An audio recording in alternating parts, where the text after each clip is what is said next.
Alors, quand aujourd'hui vous vous posez, vous regardez dans le rétroviseur et vous regardez aussi l'avenir, quelles sont les perspectives pour le Salon international du textile africain? Bon, pour moi, c'est pour parler à l'ensemble des acteurs qui ont eu à travailler dans l'organisation du CITA. Parce que nous avons un sérieux problème. Le CITA, le comité d'organisation internationale, compte pratiquement plus de 10 pays chaque fois. Mais en réalité, nous essayons de changer de pays, de personnes, de fois, pour que plusieurs personnes de plusieurs nationalités puissent se voir comme ambassadeurs du CITA. Mais quand tu prends le Burkina, quand nous prenons telle personne que tu t'occupes du défilé de mode, l'édition prochaine, quand tu prends une autre personne, l'autre personne se dit qu'on l'a éjecté du CITA et c'est pas normal. Donc, ça devient la guerre maintenant. Donc, plusieurs personnes qui ont eu à travailler et qui ne sont plus reconduites aujourd'hui, et bon, pour eux, le CITA les a abandonnés, le CITA ne parle plus d'eux. Bon, pourtant, tellement que c'est une activité continentale, et il faut permettre à tout le monde de rentrer et puis sortir avec de l'expérience, peut-être pour son propre business, pour autre chose. Mais quand nous changeons les personnes de poste ou de président de commission, c'est tout autre chose.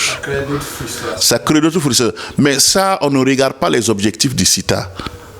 Comme vous me parlez des perspectives. Les gens préfèrent regarder leurs propres objectifs.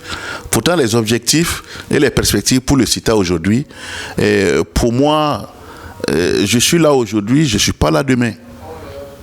Voilà. Quand tu es mortel, il faut accepter que ton existence ne dépend pas de toi et que ça dépend de Dieu.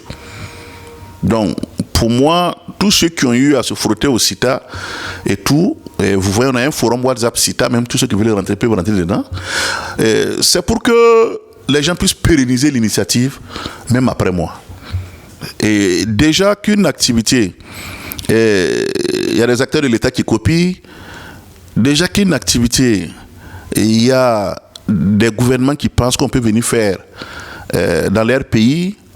Déjà, à ce niveau, je me dis, avec l'accompagnement de l'Union africaine, je me dis que le CITA, tôt ou tard, serait institutionnalisé, que ce soit sous ce format ou ce nom, ben, je n'en sais jamais ce qui peut se passer demain.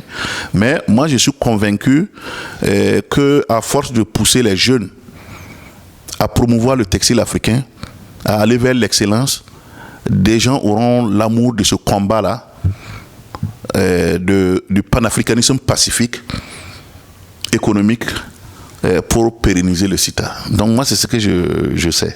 À part l'industrie de l'armement, de la pharmacie, ce que nous consommons obligatoirement sur le textile africain, donc j'invite tous les Africains à prendre conscience que notre nombre doit être notre force et de faire attention à là où nous investissons.